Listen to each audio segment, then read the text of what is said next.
Right Paravada ఫార్మాసిటీలో మరో ప్రమాదం జరిగింది. దానికి సంబంధించి బ్రేకింగ్ న్యూస్ చూస్తున్నాం. ఠాకూర్ ఫార్మా కంపెనీలో విషవాయువు లీక్ అవ్వడంతో ఒకరు మృతి చెందారు. మరో 2 కార్మికుల పరిస్థితి విషమంగా ఉంది. ప్రమాదాన్ని కంపెనీ యాజమాన్యం గోప్యంగా ఉంచింది. మొత్తం 9 మంది కార్మికులు అస్వస్థతకు గురయ్యారు.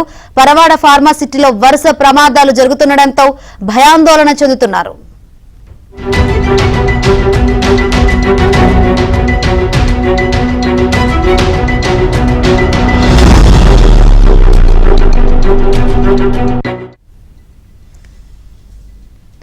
పరవాడ ఫార్మాసిటీలో మరో ప్రమాదం జరిగింది. ఠాకూర్ ఫార్మా కంపెనీలో విషవాయువు లీక్ అవ్వడంతో ఒకరు మృతి చెందారు. మరో 2 కార్మికుల పరిస్థితి అయితే విషమంగా ఉన్నట్లు కనిపిస్తుంది. మరిన్ని వివరాలు అందించేందుకు మా ప్రతినిధి సతీష్ సిద్ధంగా ఉన్నారు. సతీష్, అసలు ఏం జరిగింది? ప్రమాదానికి గల కారణమేంది?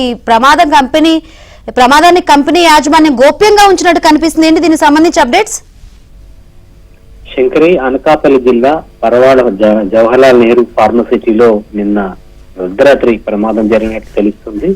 అయితే hydro gas pipe line maintenance పనులు చేస్తుండగా ఈ ప్రమాదం చోటు చేసుకున్నట్లు సమాచారం. అయితే ఇప్పటికే ఈ ఠాకూర్ ఫార్మా కంపెనీలో 9 మంది ఈ ప్రమాదంలో అస్వస్థకు గురైనట్టు తెలుస్తుంది. అందులో 2 పరిస్థితి విషమంగా ఉన్నట్లు ఉంది. ఒరిస్సాకు చెందిన ఒక వ్యక్తి మరణించినట్టు తెలుస్తుంది. అయితే ఈ ప్రమాదం జరిగినప్పటికీ కూడా కనీసం విషయం బయటకు చెప్పకుండా యాజమాన్యం జాగ్రత్తలు తీసుకుంది. వెంటనే వారిని సమీపంలో ఉన్న హాస్పిటల్ నుంచి వైద్య సదుపాయాలు కూడా అందించింది.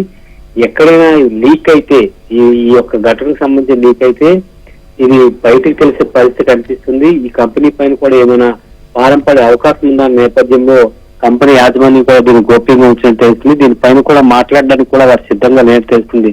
అంటే ఇటీవల కాలం ఒక పెద్ద ప్రమాదం జరిగిన తర్వాత ఈ ఫార్మాసిటీలో ప్రమాదాలు దీనిపైన ఈ ఏదైతే ఆ యాజమాన్య సిబ్బంది జాగ్రత్తలు తీసుకునే విషయంలో నిర్లక్ష్యం వహించారనేది మాత్రం మనకి స్పష్టంగా అర్థమవుతుంది. అదేవిధంగా ఈ పొల్యూషన్ కంట్రోల్ బోర్డు కూడా దీనిపైన చర్యలు తీసుకొని ఎప్పటికైతే ప్రమాదాలు జరుగుతున్నాయో వాటిపైన దర్యాప్తు చేయాలి. అదేవిధంగా వాళ్ళు ఎప్పటికైతే సర్ప్రైజ్ చెక్ చేయాలి.